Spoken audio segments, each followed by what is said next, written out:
digging deep in his words, searching for revelation, then spread that education through music to every nation. He took my lyrical aspirations through consecration while lifting me up like a standard, no levitation.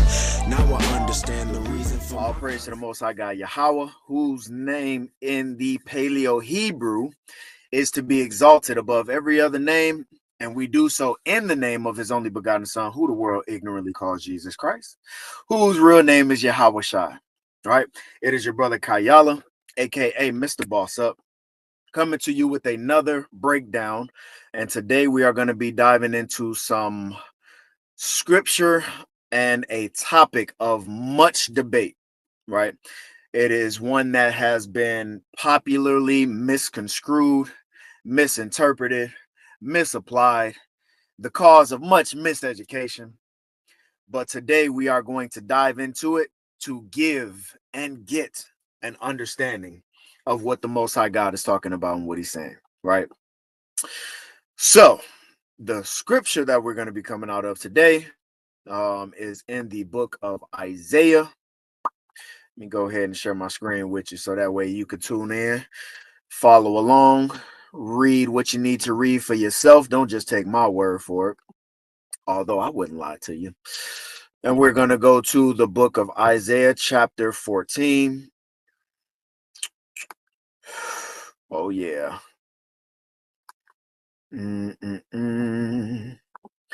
Isaiah, chapter 14.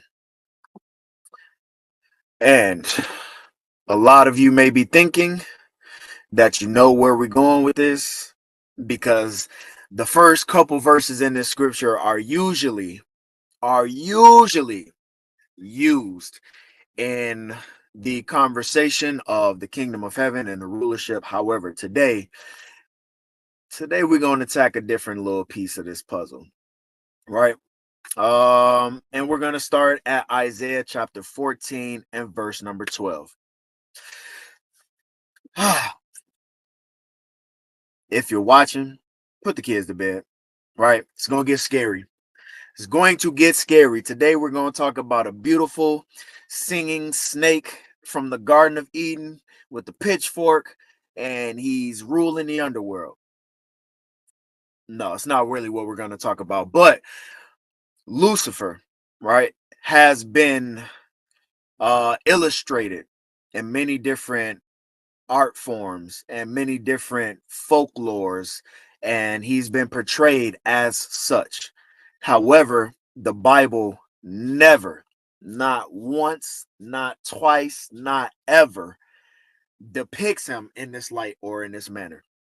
As a matter of fact, what we're going to do today is we're going to show you that this Lucifer, that a lot of people have a notion in their mind as being the ruler of the underworld, or as being the beautiful angel that rebelled against God, or as being the this big red horned character with a pitchfork ruling the under. Like, this is not what the Bible is speaking of when it refers to a Lucifer. Right? So we're going to start here in the book of Isaiah, chapter 14 and verse 12, and we're going to build from there. It says, "How art thou fallen from heaven, O Lucifer?" Wait, could I be wrong? It just said Lucifer fell from heaven. No. Let's keep going. "Son of the morning, how art thou cut down to the ground, which did weaken the nations?" Right? So the first thing that we're going to do is we're going to get an understanding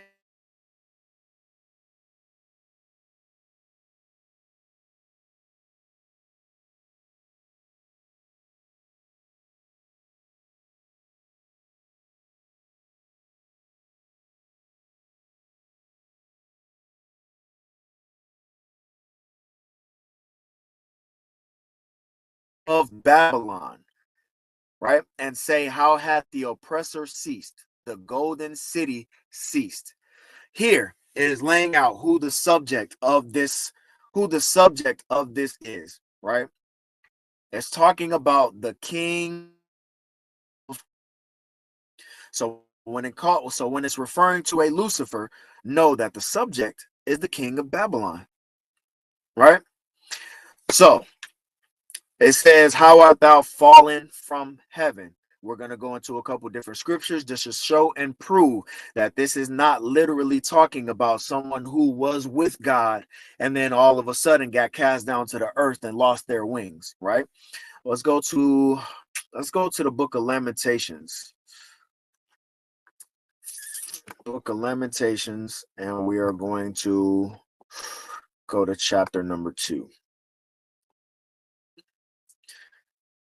And this is going to help us get an understanding of what it means to fall from heaven.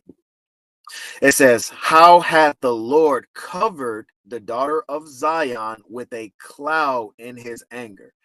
Right? This is not talking about being brought up to heaven and like they have pictures of the little naked baby angels covered in clouds. Like, this is not that, right? This is the Most High God covering the children of Israel, the daughter of Zion, with a cloud in his anger, right? Very similar to how in the cartoons or in the TV shows, when somebody has a dark cloud hovering over them, right? It's a downpour or a bad situation only on that person, only on that people, right? This is what the Most High God is doing to the daughter of Zion or Israel in his anger. Let's keep going. It says, "And cast down from heaven unto earth the beauty of Israel," right? So this is not literally talking about, Israel's beauty was up there, floating around, playing the harp, and then all of a sudden now it's down here on the ground to walk amongst men. No, this is talking about being brought from a place of exaltation down to a lower estate, right? And we see that Israel, the people who up under King Solomon, were once a people that had peace all around them, who were once a people that were in power and rulership under the wisest king, right, are now brought low and put into subjection to other nations of people. That's what this is talking about. So when it's referring to a heaven, it's talking about a place of high stature or a place of rulership. And being brought down to the ground or being brought down to the earth means to be humbled, to be debased, right? It says, "And remember not his footstool in the day of his anger." So when it's talking about Lucifer, let's go back to Isaiah chapter 14 real quick. When it's talking about Lucifer, it says, "How art thou fallen from heaven, O Lucifer?" Remember, this is talking about the king of Babylon, and now it's talking about them being brought down from a place of exaltation or from a place of rulership. So now let's go to just to double down on that point really quick. We'll go to the book of Psalms. Go to the book of Psalms, chapter 89.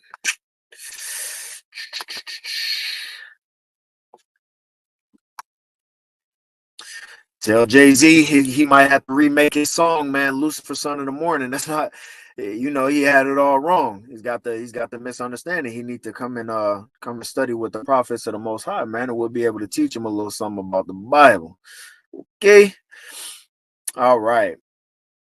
This is the book of Psalms, chapter 89 and verse 39. It says, matter of fact, we'll start at verse number 38. It says, "But thou hast cast off and abhorred, thou hast been wroth with thine anointed," right? It's talking about the children of Israel, and it's talking about the covenant that the Most High God has made with us, right? How we have gone from being his chosen people to at one point in time being cast off or being abhorred by the Most High God due to our idolatrous ways. And we see the end result of that in the punishments of those being taken into captivity, so on and so forth. Verse 39, it says, "Thou hast made void the covenant of thy servant. Thou hast profaned his crown by casting it to the ground." A crown is a symbol of rulership, right? He has profaned the crown or the rulership of his covenanted servant by casting it to the ground, right? We see that rulership being brought down and cast down to the ground. So again, this is talking about the king of Babylon being exalted at one point in time and now being brought low, right? And we're gonna actually go into the blue letter as well. Let's go to Isaiah 14 and 12. In the blue letter.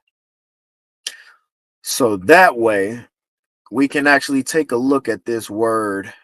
We can take a look at this word Lucifer here. Boom. Isaiah 14 and 12. I'm going to the Hebrew. This is Strong's H 1966 for the word Lucifer. Now, what does it mean? Boom. We see the outline of the biblical usage. Light bearer, shining one, morning star of the king of Babylon and Satan figuratively. But we see here it's also Halael describing the king of Babylon, right? Also, another important takeaway from this is the morning star. The morning star. Oh, hold on. Let me make sure that y'all with me real quick. Let's go into it. Don't want to lose you at all on this one. Bam. Here we go. All right. You see Strong's H 1966. Scroll down to the outline of the biblical usage. You see this word is actually only used once in the Hebrew in the Old Testament. One time for the one time. And we see the outlines of the biblical usage here. Light bearer, right? Shining one, morning star of the king of Babylon and Satan, figuratively, of course. And then describing the king of Babylon, right? But like I was saying, the key takeaway here, two key takeaways here is number one, we see that it's specifically describing the king of Babylon. It doesn't say anything here about a devil, a mythological creature, a red beast with horns. Doesn't say anything here about the underworld, right? These are all things that were brought about actually by the Christian church through in the medieval period, right, where the art forms would depict this. But you have to understand that the Romans, right, the Grecians, right, they all had a pantheon of gods modeling themselves after ancient Egypt. And so what they would do is they would try to integrate some of these deities and some of these gods into the religion that they were making a popular one in Christianity, primarily Catholicism, which Catholic just means or refers to universal or universally accepted. So they were trying to find a way to sneak their deities and sneak their gods into being universally accepted through the religion known as Christianity. But again, that's one takeaway. And then the second one is it also means morning star, right? So let's go to a couple scriptures where the morning star is also referenced. Let's go to the book of Revelations, chapter 22. This is where it's going to get good. This is where a lot of you are not going to have an option but to accept that this ain't talking about no devil, man. Revelation chapter 22, and we'll go to verse number 16. It says, I, Jesus, have sent mine angel to testify unto you these things in the churches. I, Jesus, am the root and the offspring of David and the bright and morning star. Wow. So if Lucifer means morning star, and Christ is telling you that he is the bright and morning star, I'm willing to bet my bottom dollar that 99.9% of you, right? I'll save the 0.1% for the, the cuckoo choose out there. But 99.9% of you will disagree that Christ is Lucifer. So, if that's the case, then we're going to have to tweak and shape our understanding of what and who Lucifer is, right? So let's go to another one. Let's see, Revelation chapter 2 as well, right? Because not only is Christ saying that he is the morning star, but he also says this. Let's go down to about the end, right? Verse number 26. It says, "And he that overcometh and keepeth my works unto the end, to him will I give power over the nations," right? Christ is going to give those that overcome power over the nations. It's a topic for another conversation, but definitely a key point to note. Verse number 27, "And he, the overcomer, shall rule them with a rod of iron. As the vessels of a potter shall they be broken to shivers, even as I received of my Father." Again, we'll dive into that in another video, right? Verse 28, which is the point. "And I, Christ, will give him, the overcomer, the morning star." Whew, wait.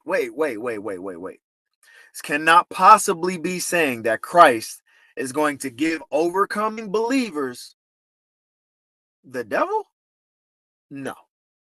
No. Lucifer? No. Come on. This is where we have to start to really critique our understanding of the Bible or our understanding of religion, because that's where we've gotten this concept of who and what Lucifer is. So we can strike that former understanding from our memory off the record, right? Go ahead and knock it out, cast that to the ground, why don't you? And we can properly examine the text and see that this is not at all what the Bible is talking about, right? So now let's take a look at one more interesting point just on the topic of Lucifer. Let's go to the book of Second Peter, chapter Second Peter chapter 1. Second Peter chapter 1. And we'll go down to verse number 19.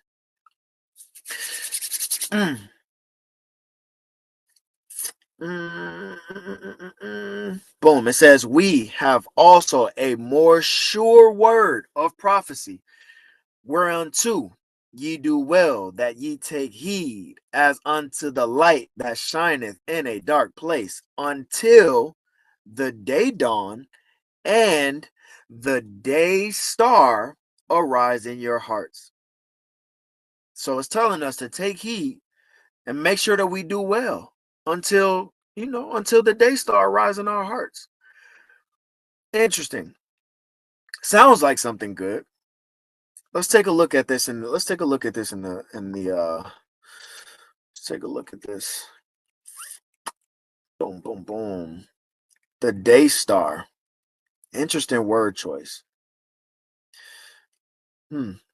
Strong's G 5459. And as you can see, the transliteration for it is the word phosphorus, right? If you have any understanding of the table of elements, you may very well know exactly what phosphorus is. But the interesting part When you go to the outline of the biblical usage, you'll see light bringing. Lucifer had the usage of a light bearer. Now we have light bringing. Number two, the planet Venus, the morning star. Here we have it again, the morning star, right? But when you go down to understand a little bit more from the Thayer's Greek lexicon, you see light bringing, giving light. Aristophanes, Euripides, Plato, Plutarch, and others as a substantive. But in the Latin, it is Lucifer, right? It is Lucifer in the Latin. So this definitely cannot be talking about definitely cannot be talking about the devil when it says that when we do, we got to continue to make sure that we're doing well until until Lucifer arrives in our hearts, right?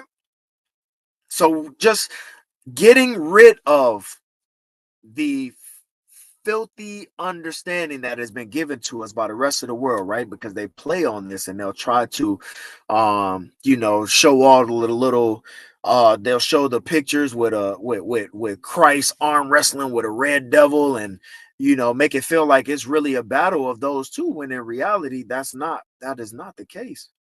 That is not the case at all, right? So now we'll go back. Let's go back to um let's go back to Isaiah chapter 14. Let's go back to Isaiah 14.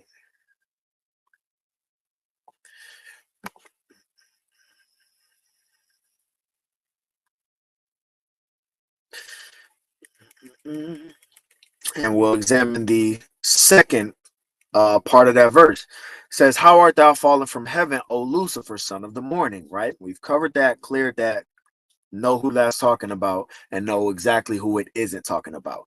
It says, "How art thou cut down to the ground, which did weaken the nations?" Right? So if we know it's talking about the king of Babylon, when can we see the nations being weakened by the king of Babylon? Well, let's go to the book of Daniel. Let's go to the book of Daniel. A mighty, mighty prophet, an interpreter of dreams, and a mighty, mighty Israelite.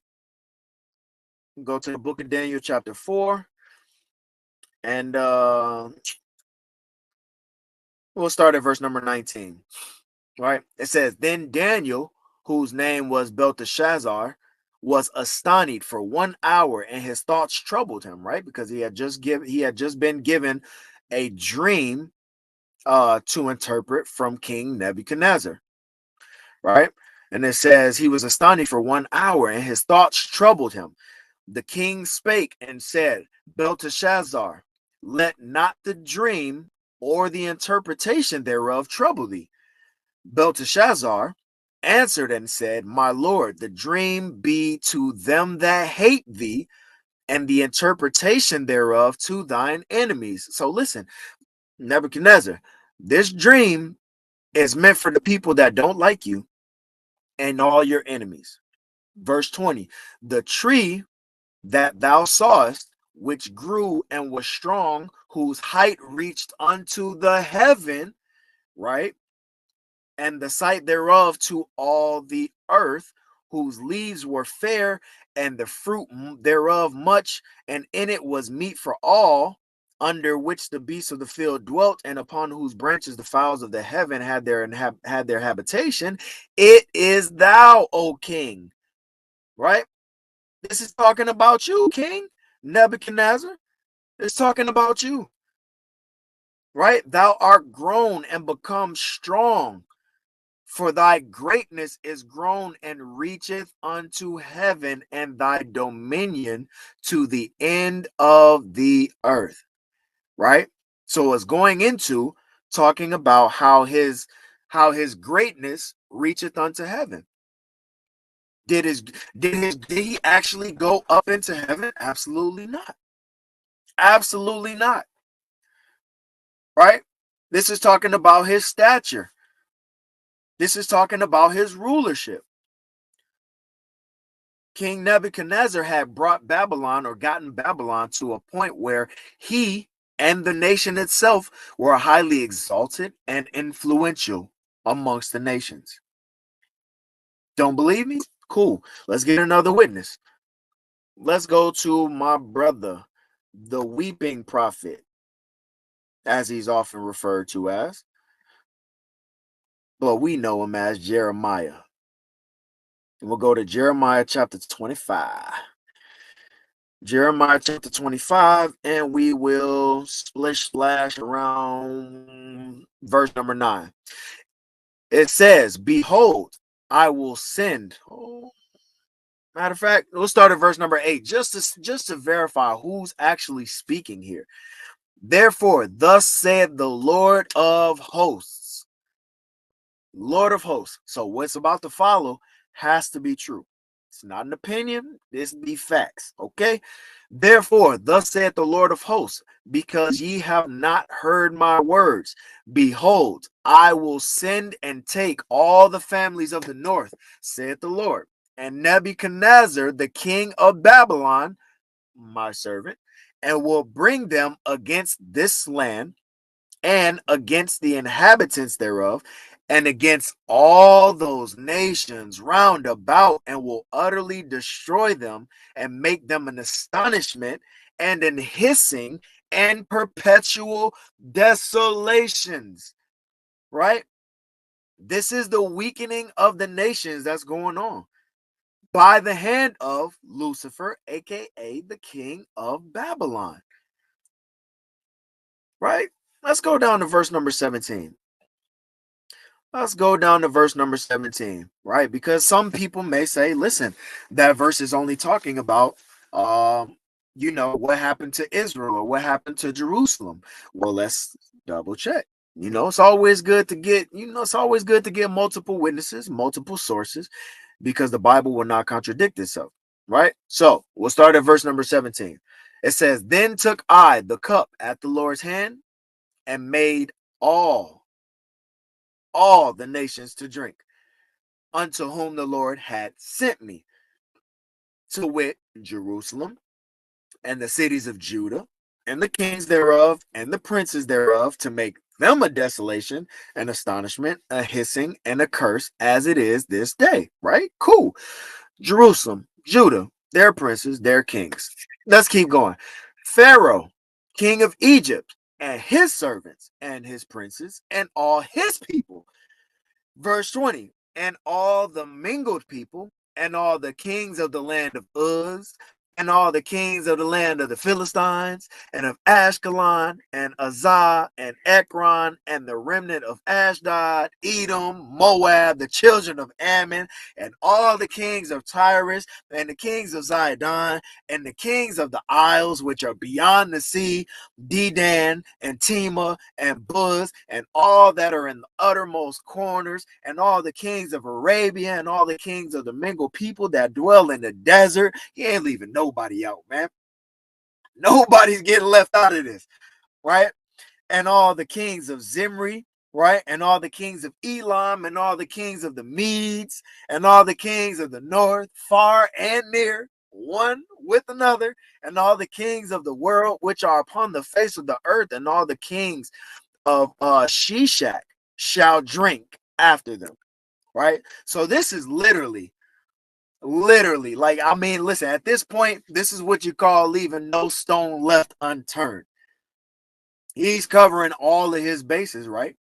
But again, this is being brought on by the hand of the Most High God, because there is no power that is put in place that the Most High God has not set up and ordained. This is why in verse number what was it? Verse number 9, he called Nebuchadnezzar his servant, because he is coming to do and fulfill the will of the Most High God. He's only doing what he's led to do, because he has no other choice, man. Ain't no such thing as free will. Nebuchadnezzar didn't come up with this plan on his own, right? He didn't decide to rebel against God and be like, you know what? I'm just going to grow my kingdom and do my thing. It didn't happen like that, right? So now let's go back to the book of Daniel. Let's go back to the book of Daniel, chapter 4. Daniel, chapter 4. And we're going to dive into that a little bit more. Let's jump down to verse number 29.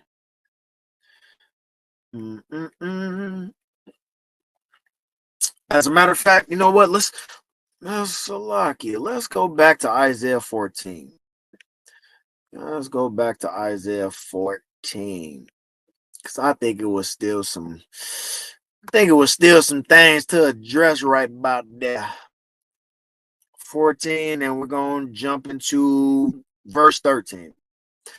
It says, "For thou, Lucifer, king of Babylon, Nebuchadnezzar, for thou hast said in thine heart, I will ascend into heaven. I will exalt my throne above the stars of God. I will also sit upon the mount of the congregation in the sides of the north." Right? So, again, just putting on our thinking caps, right? If this is talking about a demon, right, or a fallen angel, a rebelling angel, then how can they, number one, exalt themselves? How can they ascend into a place where they already are? Number two, how can they exalt their throne above God and then sit in the congregation in the sides of the north? So you mean to tell me that heaven got a north side? Heaven got an east side, west side, south side? No. No, it's not like that, right? So we're going to dive back into the book of Daniel, chapter 4, just to get an understanding of when and how Nebuchadnezzar said this and took on that state of mind. Let's go. Daniel chapter 4. Boom. Now we're going to scroll down to verse number 29, right? Matter of fact, start at 28 just to show who's talking. Verse 28, it says, "All this came upon the king Nebuchadnezzar. At the end of 12 months, he, Nebuchadnezzar, walked in the palace of the kingdom of Babylon. The king spake and said, Is not this great Babylon that I have built for the house of the kingdom by the might of my power and for the honor of my majesty?" While the word was in the king's mouth, while he was in the middle of running his mouth, gassing himself, boasting himself, patting himself on the back, there fell a voice from heaven saying, "O King Nebuchadnezzar, to thee it is spoken, the kingdom is departed from thee." Here goes that falling from heaven. Verse 32, "And they, the nations that he weakened, shall drive thee from men, and thy dwelling shall be with the beasts of the field. They shall make thee to eat grass as oxen, and 7 times shall pass over thee until thou know that the Most High rules in the kingdom of men and gives it to whoever he will." Right? That same hour was that thing fulfilled upon Nebuchadnezzar, right? In a heartbeat, in the blink of an eye, right? What did Christ say in Luke chapter 10 and verse Luke 10 and 18? He said, "And I beheld," right? "And I beheld Satan like lightning falling to the earth," right? That's how quick this happened. Our adversary, which is what Satan means, it just means adversary, right? Don't got to mysticize it. It just means adversary or enemy. Our enemy like lightning, fell to the ground. To go from one moment he's in this palace, looking at how beautiful and how majestic it is, giving himself all of the glory, to the very next moment being put into a position where now you out in the field like a beast eating grass, man. The Most High can definitely do it, right? Verse 33, back in Daniel chapter 4, says the same hour was the thing fulfilled upon Nebuchadnezzar, and he was driven from men and did eat grass as oxen. Picture this, man. Picture the former king. You listen, one day, the man coming down with his whole entourage draped up and dripped out, you know what I'm talking about? And everybody's giving him praise and everybody's giving him honor, and he's got all of the glory. And then the next moment, the next time that you see this man could actually be the same day, same exact day. You see this man later on that day, and buddy on all fours out in the field, just eating grass, munching. Imagine what that's gonna do to your psyche and your understanding about his power and how temporal it is, right? The force that oppressed you. But we'll get into that a little bit. We'll get into that in a second. It says, and he did eat grass as oxen, and his body was wet with the dew of heaven, till his hairs were grown like eagle's feathers, and his nails like bird's claws. Right? Just showing again, he's unkept. He's out there in the field eating grass, not taking care of himself, to go from that glory, that glorious estate, right? Highly exalted, being looked at as magnificent and majestic by the people that you have conquered, to now being made abased. That's what you call falling from heaven unto the ground. That's what you call being cast down, because again, at the end of the day, the Most High did it. The Most High God did it. So if you want to talk about any Lucifer being kicked out of heaven, this is what you go to. This is what you talk about. Okay? And then in verse 34, right? Which is the point. At the end of the days, I, Nebuchadnezzar, lifted up mine eyes unto heaven, and mine understanding returned to me. And what's the first thing he did? It says, and I blessed the Most High, and I praised and I honored him that lives forever, whose dominion is an everlasting dominion, and his kingdom is from generation to generation. That boy got his mind right. That boy got his mind right. Listen, maybe being vegan is the way to go. Because if sometimes eating a little grass will help you get things into perspective, okay? It'll help you get things into perspective. Right? He got his mind right, man, because the Most High God put him down. Put him down. As a matter of fact, let's boom. Let's get it real quick, right? Because Christ also went in on this in Matthew chapter 23 and verse number 12. It says, and whosoever shall exalt himself shall be abased, and he that shall humble himself shall be exalted, man. And we saw Nebuchadnezzar exalting himself, and then the Most High God made him abased, brought that man down to the lowest of the lows, right? Now let's go back into the book of Isaiah chapter 14. Let's dissect some more. Let's dissect some more. Isaiah 14. All praises. All praises, right? So we see that he said that he's going to exalt his throne above the stars of God, and he will sit also upon the mount of the congregation in the sides of the north, not talking about the north side of heaven. Verse 14, I will ascend above the heights of the clouds. I will be like the Most High God. Or at least he thought. That's what he thought, right? Yet thou shalt be brought down to hell, to the sides of the pit. This is not talking about Hades, man. This ain't talking about no place of eternal fire and, you know, torment. And it's simply talking about the grave, right?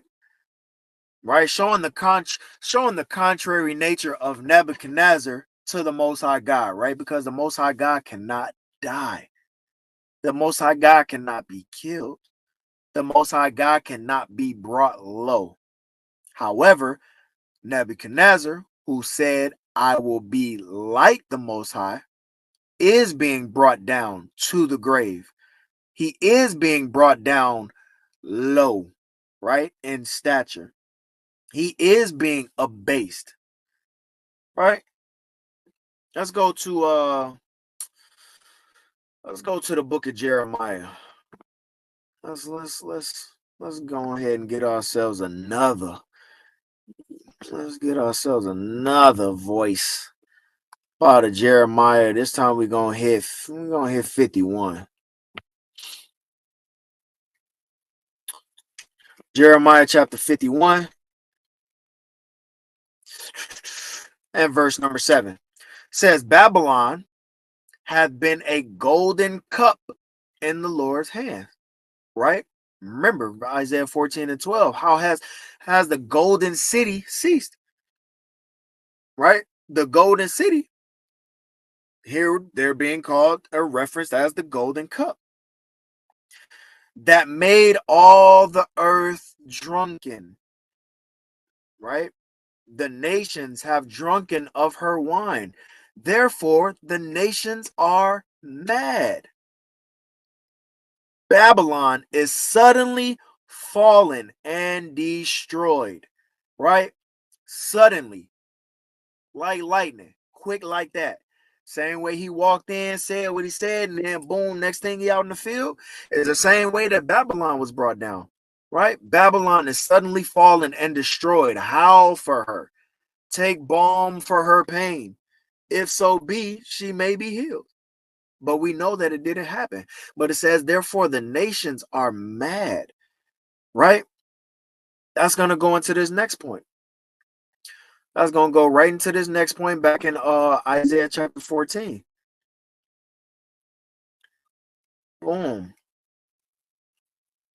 Where it says, they that see thee shall narrowly look upon thee and consider thee, saying, is this the man that made the earth to tremble, that did shake the nations, or that did shake the kingdoms, that made the whole world as a wilderness and destroyed the cities thereof, that opened not the house of his prisoners? All the kings of the nations, even all of them, lie in glory, every one in his own house. Right? But thou art cast out of thy grave like an abominable branch, and as the remnant of those that are slain, thrust through with the sword, stones, thrust through with the sword, that go down to the stones of the pit as a carcass trodden under feet. Right? When do we have let's see, do we have another witness? I think we do. I think I may have another one stored up in me. Matter of fact, let's go to we'll hit the RSV. Hit the RSV, and we're going to let's look into the book of Judith. Let's go to our good sister Judy. And we'll go to chapter. Oh no. How about this then? Boom.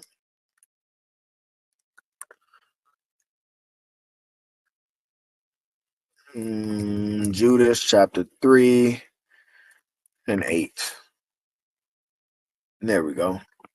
Bible Gateway gonna get it right one way or another. All praises to the Most High, man. And it says, And it says, and he demolished all their shrines and cut down their sacred groves, for it had been given to him to destroy all the gods of the land, so that all the nations should worship who? The Most High God? No, the person that wants to be like the Most High God. So that all the nations should worship Nebuchadnezzar only, and all their tongues and tribes should call upon him as God. Right? This is what he wanted, and this is why he was cast down from heaven. The Most High God had to humble him and bring him down. Right? Make him realize that his power and his position was only given to him to serve a certain purpose for a certain time. And now he don't now God don't need you, bruh. He don't even need you no more, man. You know what I'm saying? You were utilized as a belt. But guess what? The Most High God, you know what I'm saying? He got a gold belt. He got a topaz belt. He can switch out the belt anytime he wants to. Whooping is whooping. It's gonna serve his purpose, right? Also, let's go to the book of Daniel. Let's go back to Daniel, and we're gonna hit chapter 5 this time. Daniel chapter 5. And we are going to jump down to the end because we just saw. Did I bring it out? No, I don't think I got to it yet. Isaiah, back in Isaiah 14. Isaiah 14.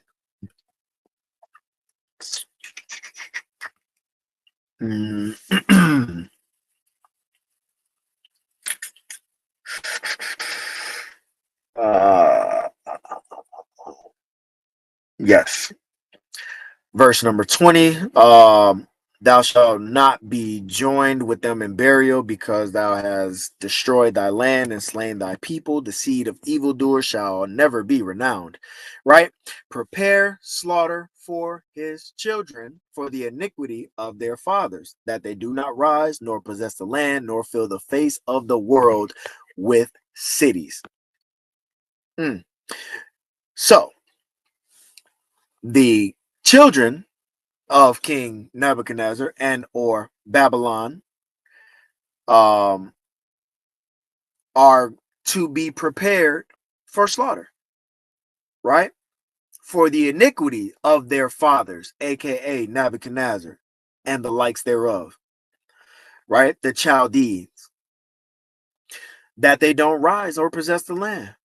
Verse 22, for I, the Most High God, will rise up against them, saith the Lord of hosts, and cut off from Babylon the name and remnants and son, ooh, that's key, and nephew, said the Lord.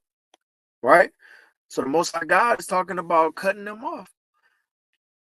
The Most High God is talking about cutting them off. And watch this. I believe, let me take a quick little peeky peek.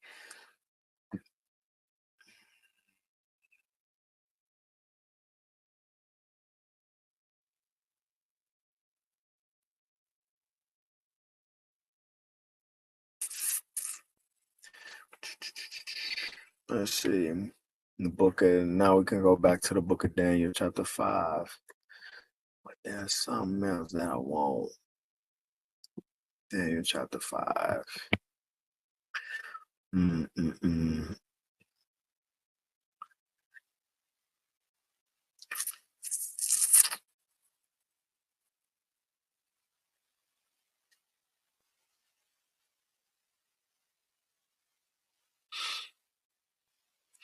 All right, we're gonna jump down to verse number 30.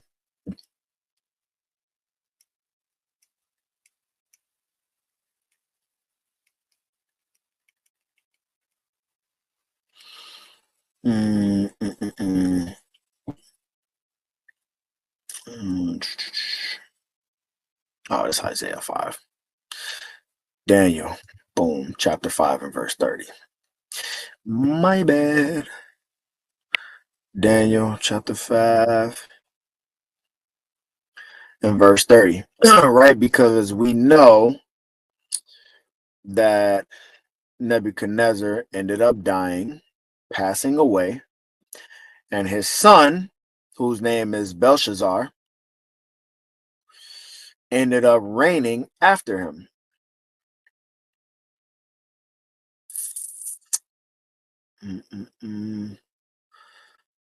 And we see, if we go down to verse number 18, as a matter of fact, we'll start at verse number 17.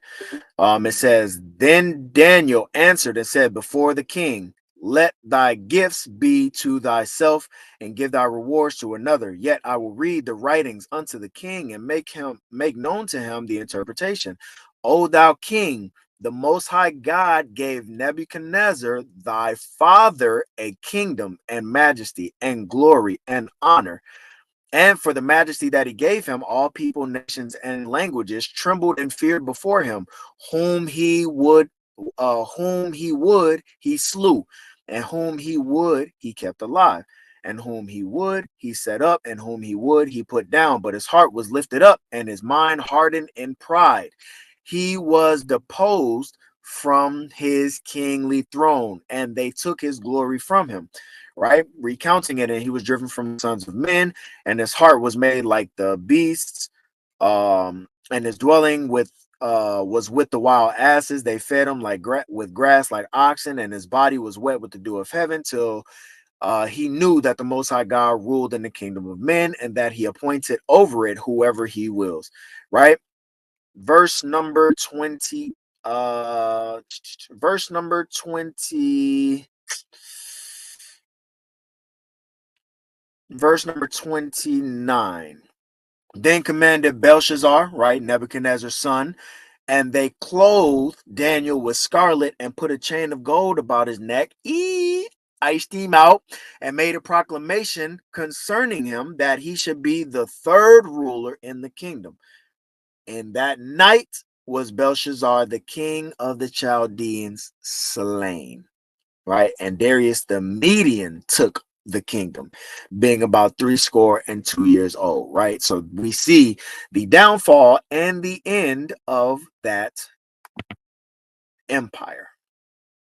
Right, so hopefully that was edifying for you to get an understanding of who Lucifer is in relation to Isaiah chapter 14. And with that, I want to give all praise, honor, and glory to the Most High God Yahweh by Hashem Yahweh Shai. Reminding you, as always, boss up. Shalom. Digging deep in his words, searching for revelation. Then spread that education through music to every nation. He took my lyrical aspirations through consecration while lifting me up like a standard, no levitation.